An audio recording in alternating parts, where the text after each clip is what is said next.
before I look into 1st and 2nd Kings.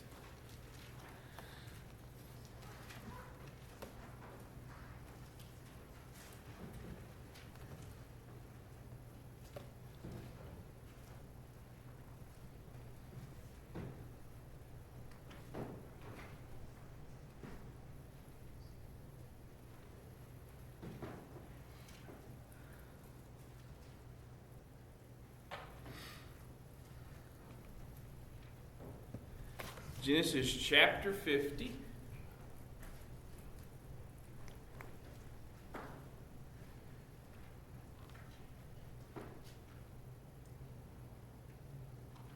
And we're going to be looking at Joseph today. Now, I know we've done some, I guess, more obscure characters of the Bible. We've done some more, kind of a little more known, well-known. Obviously, Joseph is very well-known. His story is very well-known, and one that we have heard a lot about and mentioned a lot about, and heard talked a lot about. And it's a very, of course, we know the story of Joseph. It's a very interesting story. So we're going to take a few minutes this morning. I like the story of Joseph very much, and have been reading about that kind of. It's kind of where I'm at, and we're kind of reading about him a little bit. So that's why I decided to kind of put this together. Is for Joseph. And so we're looking at Genesis 50. We're looking at verses 15 through 21 today, and kind of looking at some of the lessons from the life of Joseph. All right, so let's look at those verses first, starting again at verse 15 and moving down to verse 21. And when Joseph's brethren saw that their father was dead, they said, Joseph will peradventure hate us, and will certainly requite us all the evil which we did unto him.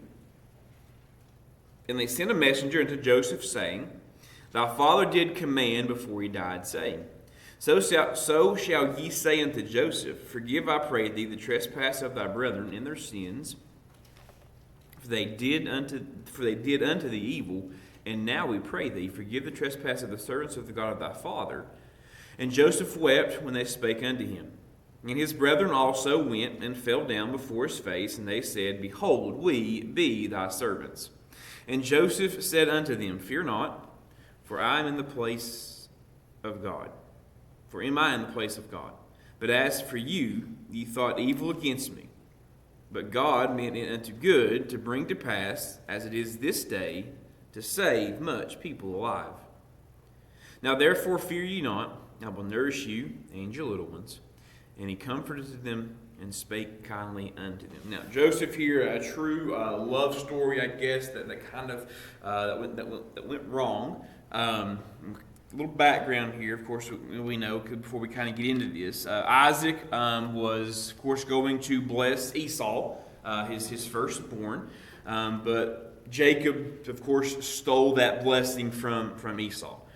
Esau said that when Isaac died, and the days of mourning were over, that he was going to do what to Jacob? Going to kill him, right? Going to slay Jacob.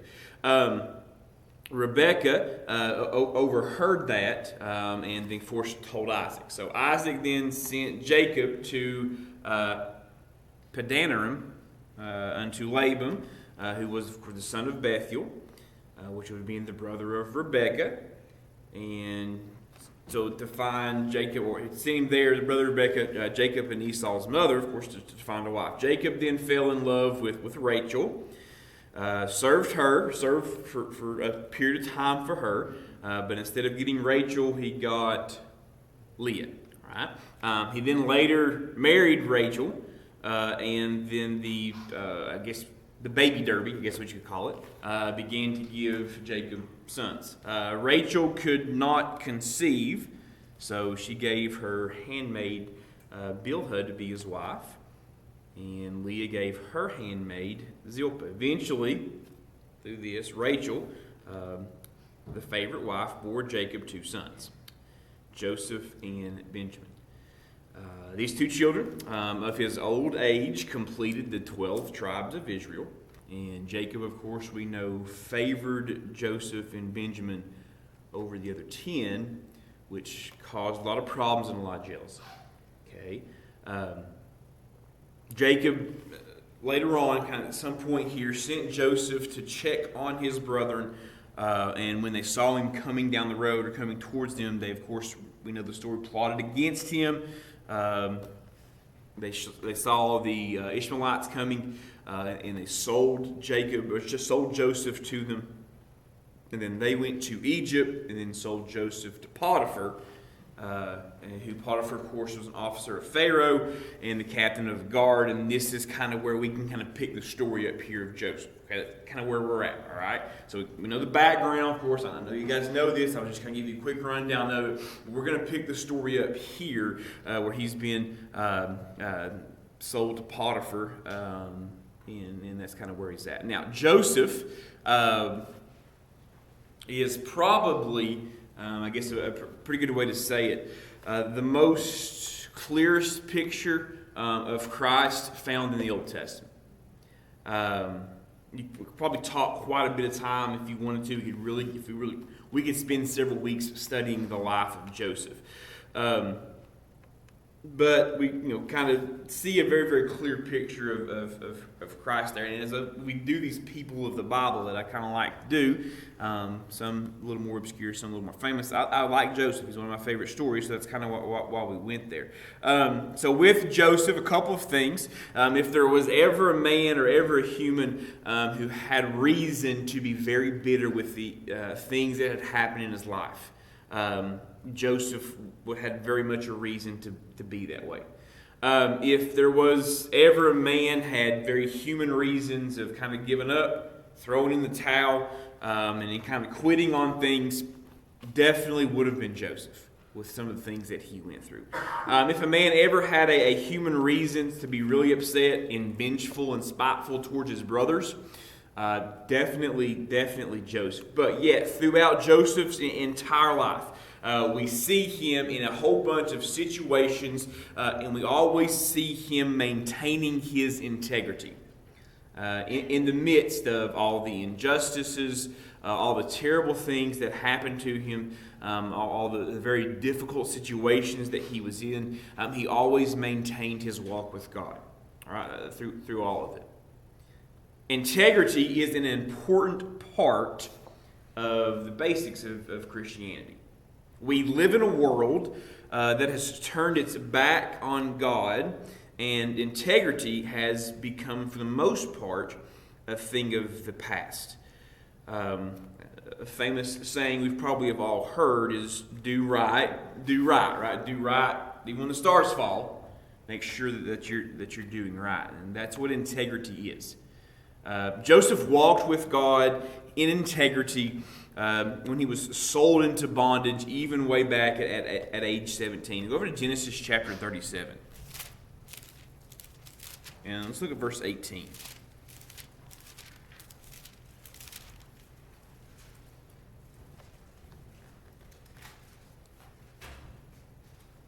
Joseph walked with God in integrity even at a very young age here. Genesis 37 and 18, and that one says, when they saw him afar off, of course, it's talking about his brothers, even before he came near unto him, they conspired against him to slay him. Joseph acted with integrity. Joseph maintained his integrity even when he was hated by his own family members. Right? Even when he was hated by the people he'd been raised with, even he was hated by the people he thought that people that you should be able to count on at all times. Right? Is your family and your brothers and sisters and the siblings that you kind of grow up with. But they hated him, were very jealous of him because of the favoritism that their father showed to him. So they were conspiring against him in any way that they could. But even in the midst of that, right? Remember back when I was younger. Now, Chad and I don't fight much anymore. But before he went to college, and he was in high school when I was that little pesky middle school brother that we all can be, there were times where I'm sure that Chad would have sold me into slavery if he could have, because I was such a pest to him. And he probably conspired against me in a lot of ways, but if it came down to it, right, if somebody was picking on Lance, the very first person that was going to show up to my defense, of course, would have been Chad. which is kind of just the way that family works, right? Pastor Rob's talked about that before. Duncan the sister, and then it was okay until somebody else did it, and it was ready to fight, which is kind of the way how families work, and we all know that. That was not the case here with Joseph and his brothers. They wanted to get rid of him. They didn't want him around. That's how much vengeance and how much bitterness they had towards him. They didn't want anything to do with him. But even in the midst of that he still had his integrity. So he's hated by his brothers. We get to verse 24 of chapter 37 as well. If you continue to stay there with me, that went as far as, of course, as we know, is selling him into slavery. The very people, the very brothers that should have had his back, wanted to get rid of him. They were very vengeful of him, so they sold him into slavery. Verse 24 of chapter 37. It says this, and they took him and didn't just sell him into slavery, right? They cast him into a pit, and in this pit was empty. There was absolutely no water in it. Jump down to verse 28. Then there passed by the Midianites merchantmen, and they lifted up Joseph out of the pit, and sold Joseph to the Ishmaelites for 20 pieces of silver, and they brought Joseph into Egypt. And down to verse 36, and the Midianites sold him into Egypt unto Potiphar, an officer of Pharaoh and a captain of his guard. So, hated by his brothers, been sold into slavery, but we see as we get over into chapter 39, in the midst of all of these things, right? If Joseph now has literally every reason to be very bitter, be very vengeful, thinking only of getting back at his brothers and the family that's betrayed him. But we see, if we go over to chapter 39, we find out that because of Joseph's integrity, even in the midst of all these terrible things, he became a great man in Potiphar's house. First 6 verses there of 39. And Joseph was brought down to Egypt, and Potiphar, an officer of Pharaoh, captain of the guard, an Egyptian, bought him of the hands of the Ishmaelites, which had brought him down thither. And the Lord was with Joseph, and he was a prosperous man, and was in the house of his master, the Egyptians. And his master saw the Lord was with him, and that the Lord was made that he did prosper in his hands. And Joseph found grace in his sight, and served him, and he made him overseer of his house, and all that he had put into his hand. And it came to pass from that time that he had made him the overseer in his house, and over all that he had, that the Lord blessed the Egyptian's house because of Joseph, for Joseph's sake. And then the blessings of the Lord was upon all that he had in the house and in the field. And he left all that he had in Joseph's hand, and he knew not aught he had save the bread which he did eat. And Joseph was a goodly person and well favored. So we see that because of Joseph's integrity, right? Because of his character, because of the type of man that he was, even at a very young age, that Potiphar noticed that. And because of that, we see the blessings that was bestowed upon Joseph. So, first lesson we can have here from Joseph's life is to continue to walk with God in integrity, regardless of the situation. Right? No matter how bitter you should think that you could be, how vengeful you may want to be, no matter who's done you wrong, right? Walk with integrity in God. We see how it worked out for Joseph, right? Because of Joseph's integrity, he was blessed greatly of the Lord. So we can kind of see the same thing that would happen in our lives as well. We need to be walking with integrity. Now, we know that's not where Joseph's stories ends, right? We kind of see the beginning of this for Joseph. That even at 17, 18 years old, he still had this type of heart, still had this type of integrity. But then things kind of get, I guess, a little ramped up for Joseph. And things get a little more difficult for him. And we continue to see how he reacts to situations, right? Genesis 39, verses 7, 8, and 9. Now, we'll see here, of course, we know what goes on here, is that Joseph continued to walk with God in integrity, not in a situation here which he had to be bitter or vengeful, but when he was tempted and enticed by Potiphar's wife. Now we know that Potiphar's wife was constantly tempting Joseph and always giving him a kind of a hard time, and we can see how Joseph reacted to that situation as well. 7, 8, and 9 here of chapter 39. It came to pass after these things that his master's wife cast her eyes upon Joseph and she said, Lie with me. But he refused, and said unto his master's wife, Behold, my master wotteth not what is with me in the house, and he committed all that he hath to me. There is none greater in this house than I, neither hath he kept back anything from me, but thee, but because thou art his wife. How then can I do this great wickedness and sin against God? So Potiphar's wife here is essentially tempting Joseph. She's throwing herself at him. Joseph here, again, still a young man. I'm sure Potiphar's wife was probably very, very beautiful. And Joseph, in his integrity, while he was being enticed by Potiphar's wife, stood strong, walked with God in his integrity, which for a 17, 18-year-old young man here was quite the feat. Probably not a lot of that going on in Egypt at this time. Probably wasn't a lot of people like Joseph in Egypt at this time. So to see that situation, see how Joseph handled that, we can see again the kind of heart, the kind of character that Joseph had. But this gets worse for Joseph, right? It doesn't just stop there. We then get to verses 10 through 20. And let's go ahead and read down through those. Of course, we know this story well, but we're going to, of course, see what happens to Joseph and what happens in Potiphar's wife. It came to pass that as she spoke to Joseph day by day, so this wasn't a one-time thing for Potiphar's wife and for Joseph. It's happening over and over and over again. She's continuing to try to tempt him and to entice him, and Joseph continues to tell her no, that he hearkened not unto her. Okay, and he hearkened not unto her to lie by her or to be with her. And it came to pass at about this time that Joseph went into the house to do his business, and there was none of the men of the house there with him. And she caught him by his garment, saying, Lie with me. And he left his garment in her hand, and fled, and got him out. And it came to pass that when she saw that she had left his garment in her hand, and was fled forth, that she called unto the men of her house, and spake unto them, saying, See, he hath brought in a Hebrew unto us to mock us. He came in unto me to lie with me, and I cried with a loud voice. And it came to pass, when he had heard that, I lifted up my voice, he cried, and that he left his garment with me, and fled, and got him out. And she laid up his garment by her until his Lord came home.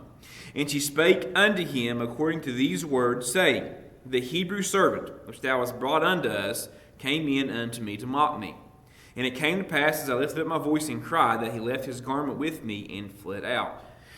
And it came to pass, that when his masters heard these words of his wife, he spake unto him, saying, After this manner did thy servant to me, that his wrath was kindled. And Joseph's master took him and put him into the prisons, a place where the king's prisoners were bound, and he was there in the prison. So, falsely accused here of Potiphar's wife over and over and over, and because of that, because of this false accusation, in fact, he essentially didn't want anything to do with this woman. It bothered her, it made her upset, made her mad, so she concocted this story, and this story then landed him in prison.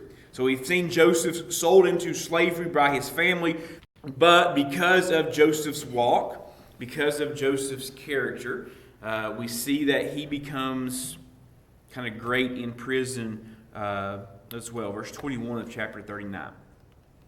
The prison. So much so that the keeper of the prison committed to Joseph's hand all the prisoners that were in the prison. And whatsoever they did there, he was the doer of. The keeper of the prison looked not to anything that was under his hand, because the Lord was with him, that which he did, and the Lord made it to prosper. So, because of Joseph's integrity that landed him in prison, that same integrity, while it was demonstrated in prison, he found favor and integrity when he was forgotten. Now, over in Genesis chapter 41, we don't have time to go, but we know that in that chapter, we've got two people in the prison with Joseph, and they were who were they? Do you remember? The baker and the butler. The baker and the butler. And we know this story, we know exactly what goes on. The butler and the baker both forgot about Joseph in the prison. And because of them forgetting him, he has to spend 2 more years in the prison. And it wasn't till later on that we see Joseph, even in the midst of being forgotten, that he was eventually remembered by the butler and faithfully interpreted the Pharaoh's dream in Genesis chapter 41. And because of his integrity and because of the way in which, even though that he had been forgotten of the friends that he had made in prison, that eventually, because of his integrity, he becomes elevated to the second in command in all of Egypt. And so at the end of chapter 41, if we look at verses 39, we'll start there. We see that because of his integrity, because of the fact that he didn't get bitter when the baker and the butler forgot about him, because of the fact that he didn't fall to temptation of Potiphar's wife, because he wasn't bitter because of what his brothers did, he continued to walk right with God, continued to walk with integrity. We see that in verse 39 of chapter 41, that Pharaoh said unto Joseph, "Forasmuch as God hath shown thee all this, there is none so discreet and wise as thou art. Thou shalt be over my house, and according to thy word shall all my people be ruled. Only in the throne will I be greater than thou." And Pharaoh said unto Joseph, "See, I have set thee over all of the land of Egypt." So because of Joseph's integrity, he now becomes the second command of all of Egypt. Egypt is the biggest kingdom at this time, and he is in charge of pretty much all of it because of his walk with God. And then this whole thing kind of comes full circle, right? We get kind of this whole thing as when Joseph continues throughout his entire life, when his brothers eventually show back up to buy corn from Joseph because of the famine that happened, Joseph continues to walk with integrity. Let's go to Genesis chapter 45. So through this time now, through these couple of chapters, Joseph's been storing up in the silos because he knew the famine was coming, or the drought was coming, and knew this was going to be a problem. So he was being a good steward of his job. He was showing his integrity. And now eventually his brothers have to come because they don't have what they need, and they're coming to buy corn from him. And we get to chapter 45, and verse 1. Says this, "Then Joseph could not refrain himself before all them that stood by him, and he cried, Cause every man to go out from me, or cause every man to go out from me, and there stood no man within him, while Joseph made himself known unto his brethren." So his brothers have shown up, right? Joseph is there, he's in charge, he's the big dog now. They're asking for this corn, and Joseph reveals himself to his brothers. Over chapter 50, in the midst of all the kind of story that we know, when Joseph has an opportunity here, right? Joseph has a great opportunity here to really get back at these guys who have essentially kind of caused him to be away from his family for so many years, and kind of caused him being in prison and all the stuff that kind of happened to him. He has an opportunity here to really get back at these guys. But we see in verse 15 of chapter 50 that because of Joseph being who he is, having the character that he did, and walking with the integrity that he walked with, he actually forgave his brothers instead of being vengeful towards them. And when Joseph's brethren saw, verse 15 of chapter 50 is where I'm at, that their father was dead, they said, "Joseph will peradventure hate us, and certainly requite of us of evil that we did unto him." And they sent a messenger, saying, "Thy father did command before he died, saying this, So shall ye also unto Joseph, or say unto Joseph, Forgive, I pray thee now, the trespasses of thy brethren and their sins. For they did unto the evil, and now we pray thee, forgive the trespass of the servants of God the Father." And Joseph wept when they spake unto him. Joseph forgives his brothers. Instead of getting back at them, instead of being vengeful back towards them, he forgave them. So throughout Joseph's life, throughout the entirety of it, regardless of the situations that he went through, regardless of what happened to him, the accusations that went against him, people lying against him, people forgetting about him even though he was good to them, Joseph continued to walk with integrity. Joseph glorified God in the paths in which he had walked. Joseph walked with God throughout his life. Throughout the circumstances that he was in, he walked his life with integrity. At the end of the day, or at the end of our lives, we must be willing to live like, we must be willing to like the Christian life that we have lived. Not a life of perfection, not a life of always making the right decisions, but a life of faithfulness and a life of integrity. Joseph was a man of character. Joseph was a man of integrity. We too, as Christians, can learn from the way in which Joseph lived his life. Joseph, a famous character, stories that we know really, really well, stories that we've kind of been told all throughout our church life. But it's always important for us to remember the character and the integrity with which he walked and which he conducted himself. Joseph was a great example of not not dealing with or not being upset about the problems that come into our lives, but showing how we react to those problems. Of course, that's the character of a man, right? Not the fact that we get knocked down. It's how we respond when those problems come. Joseph always did so with integrity, as should we as Christians. Okay, and that's kind of the lesson that we have from Joseph today. Next week, if I can get the stuff here, and that simply just comes down to me remembering to email Jane. We'll start 1 Kings, hopefully. If not, we'll have us another character of the Bible for next week. Okay, so let's pray. Dear Heavenly Father, thank you for the story of Joseph. Thank you for the way in which he lived his life and how we can see that, take a look at what situations that he was in, and the famous stuff, Lord, that we know with Potiphar's wives and getting stuck in prison for a while, regardless of what was going on around him, Lord. Lesson, Lord, that we need to take as well. That there's something to be said about a Christian who can continue to stay faithful and consistent in the way in which he lives his life. Lord, you'll bless that, Lord. That will be impactful to the people around us as well. So I pray, Lord, that we have that same desire, we have that same willingness, Lord, and we're faced with situations in which we're unsure. Maybe we're starting to fall one way, that you remind us of the importance of walking with integrity. Lord, I pray for Pastor Rob as well as he comes in the next hour, Lord, that you'll just use him in a mighty way, that you'll keep us attentive to the word as well.